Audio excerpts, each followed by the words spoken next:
everyone, welcome back to Pretty Normal Me vlog. I'm Clarkson and today I wanted to talk about how to start exercising. Now, full disclaimer, this is not a workout video. This is not suggestions on what you should be doing necessarily or... hang on, Bua. No, it's not necessarily advice on what actual exercise to do, although I do have a lot of those on the blog at the moment and I am happy to do videos on that if that's something of interest. This is more of a video about how to start exercising, so that is to do with finding the motivation and more importantly keeping the motivation, because I am very much one of these people who's like, yes, let's get fit, let's go, let's go, let's go, and then within a week I'm like, what the fuck is the point? I haven't lost any weight, all that's happened is I'm more hungry, I don't know what I should be doing, I seem to have done everything on offer in the gym and nothing seems to be working. Why? The reason I'm doing this is because anyone who follows the blog will know that I am currently on week 3 of 10 weeks to fitness challenge. I'm doing this with a good friend and personal trainer called Taylor, who's amazing, and together we are trying to help me halve my body fat. Now that is mad.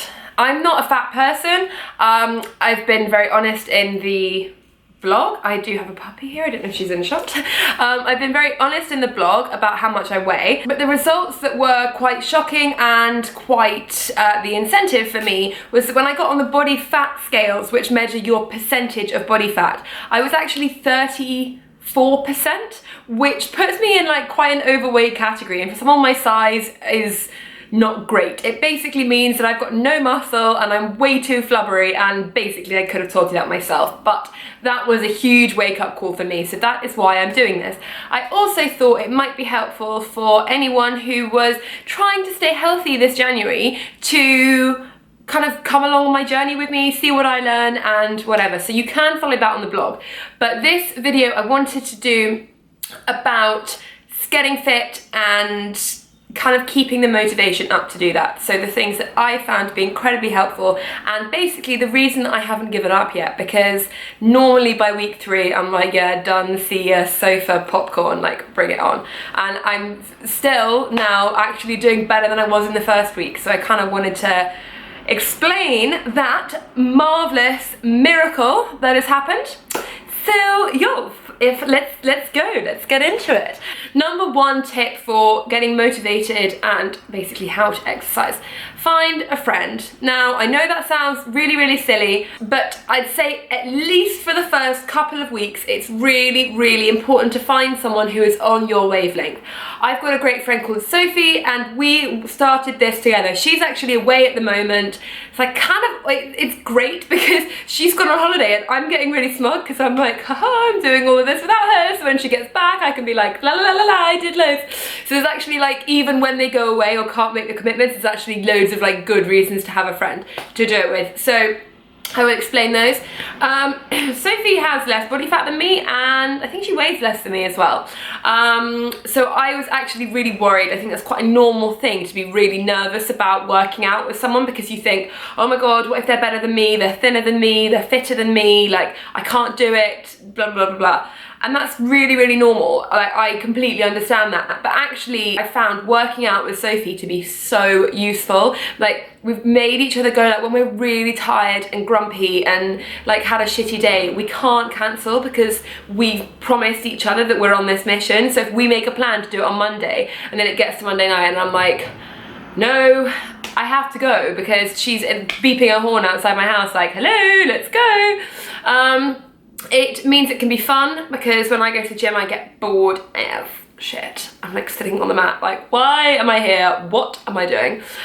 So it makes it more fun. It stops you feeling like such a gooseberry. When I'm sitting on the mat with nothing to do, I always feel like such a lemon, and I feel like everyone's looking at me like so you call that a press up, bitch? And I'm like, no, I don't know what to call it. But when you're with someone else, it kind of, you don't really notice everyone else there and you're kind of busy, the two of you, so that's really helpful. And basically you just push each other. So having a friend is really useful, even if you're not gonna do every single workout together. Having someone to like check in with is really good, and you just feel like less on your own. So I'd say that for like more than one reason is a really good thing to do. Now, number 2, if you're based in London or I think any major city, there's an app called ClassPass that I'd recommend. But for anyone that is a member, particularly of a Virgin gym, because I am a member of a Virgin gym and that's how I know, I would say gym classes are the answer. I basically, like, oh my god, I've been a member of my gym for like 2 years and I don't think I've ever gone to like more than, before this January, I don't think I've ever been to more than like 2 classes. I was so terrified of them. I would go and I'd walk in and I'd be like, oh my god, I hate everyone, everyone's looking at me, everyone's judging me, I'm so bad at this, why am I so bad at this, I can't do it, and then I'm looking around and I'm like, oh my god, they're all so much better than me, I'm never coming back. And I'd like get it into my head that it was such a bad thing, and then I'd never come back again. But this year, or this program, what I'm doing now, I have really appreciated how good exercise classes are. So, like I said, I am a member of Virgin Gym and I want to show you on my phone how great their app is. I have got Group Cycle tonight, I have got Body Attack tomorrow morning, and I've got Body Pump on Thursday morning, and then on Friday I've got Nova, which is a cross between Pilates and yoga. I have to sign up to these and it means that I have to go. If you sign up, it's really annoying to cancel because the gym is so oversubscribed that people are cancelling. Like, people are waiting on waiting lists for so long. So if I cancel now, it's like such a dick move. So I've basically made this commitment on here that I have to go, and actually I'm finding the classes friggin' sane. I went to one Body Attack on Wednesday and I hated last Wednesday, I hated every single minute of it. Like, I was looking around and I was staring at the clock the whole time. I was like, time has never gone so slowly ever. And then when I got to the end, I was like, oh my god, that was amazing. Like, I loved that so much. And I was like crying and sweaty and I couldn't walk and I literally had to like SOS my friend to pick me up from the gym. I was like, I can't move. But it was unfriggin' real. I loved it. Straight away I booked in to go to next week, and it's like I forgot how much I hated it.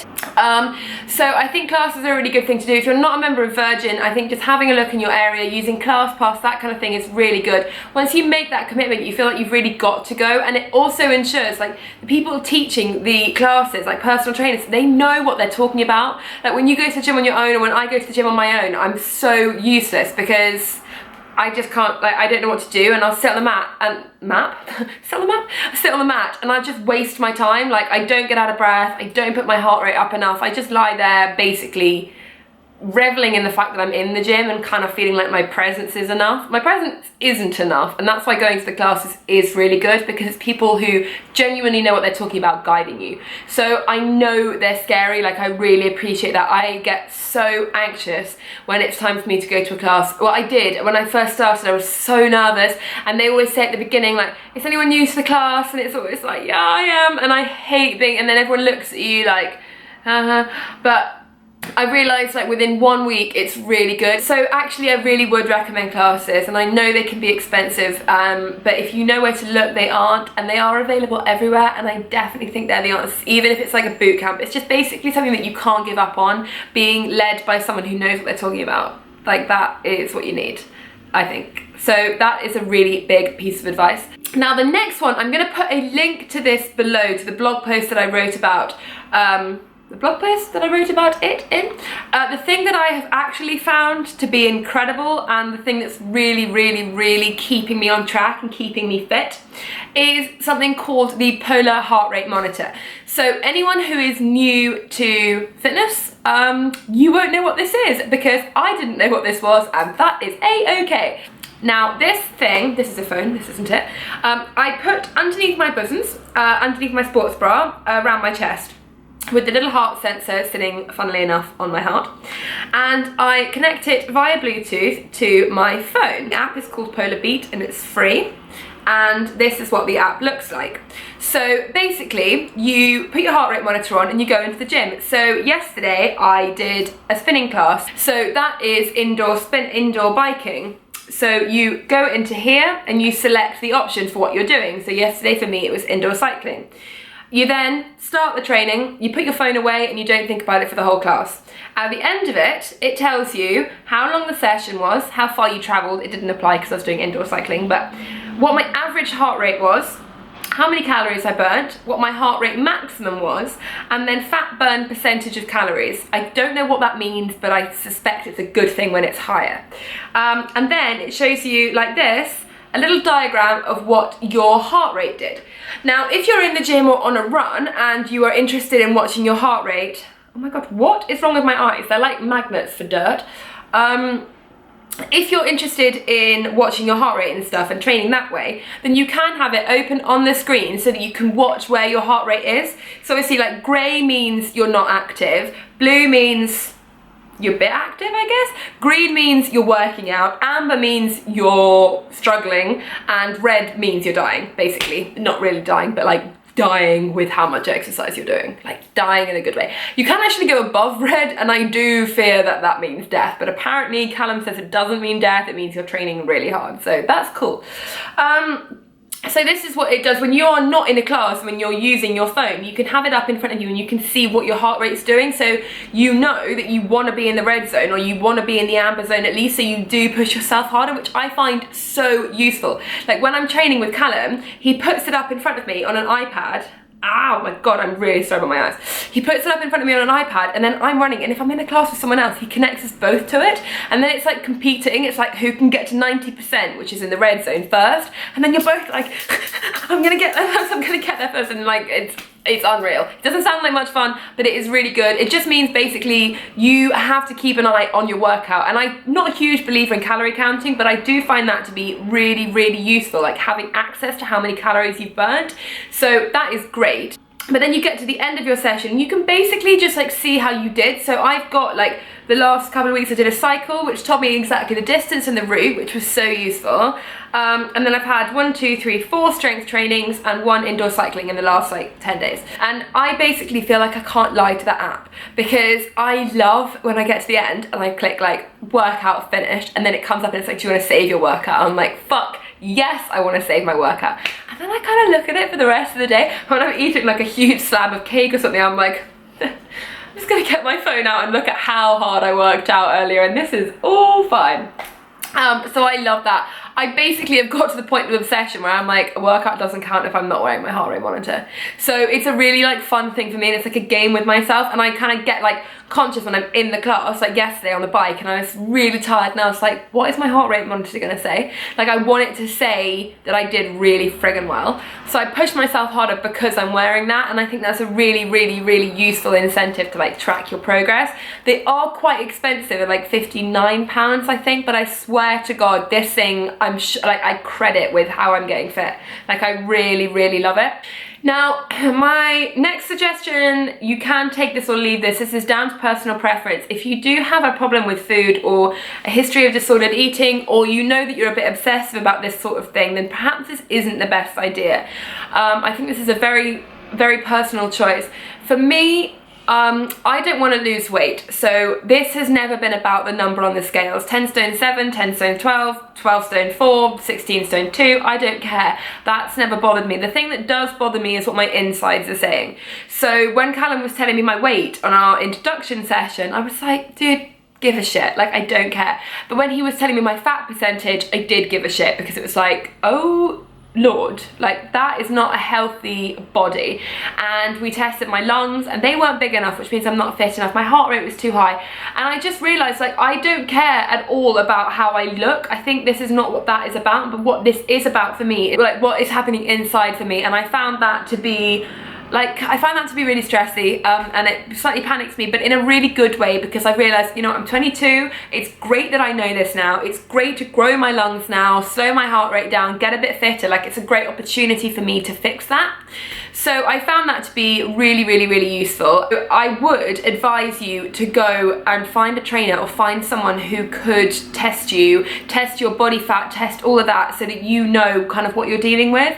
Again, if you do have problems with food or weight, then maybe this isn't the best idea for you, but for me, I found it to be an incredibly useful tool. And also because now I see Cal like once a week and he checks it for me and we see where I'm at, and that's a really, really good incentive for me to keep going, because it's like, you've lost 2%, you've lost whatever, like that is great for me. And I'm really excited for the end of the 10 weeks and I'll blow in that tube and he'll be like, your lungs have grown. That's kind of what I'm working towards, so that's really cool.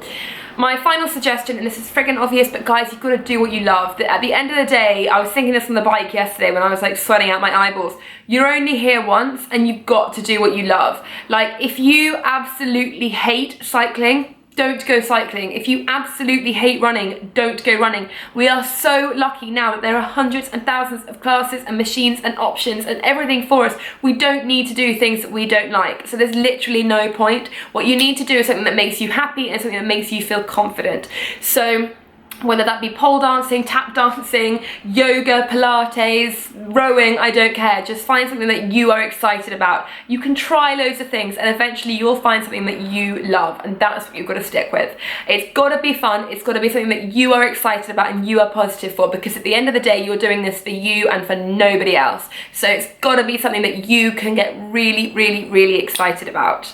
Guys, I hope you've enjoyed this. I hope that it's helped in some capacity. I'm going to link everything down below, all the blog posts, references to my 10 weeks to fitness, all that fun stuff. And I would encourage you, please, please, please, to keep in touch with me about this. If you want any advice, if you want to kick up the arse or some motivation, I'm here, I'm happy to do it. Guys, thank you so much for watching. Take care. Come find us on Facebook, Twitter, Instagram, message me, comment with what you'd like to see next. If this is an interesting thing to you, if exercise is an interesting thing to you, I'm really happy to do some home workouts and do that sort of thing, and you can come training with me on a vlog. Like, that would be really fun for me. If you want to see it, please let me know.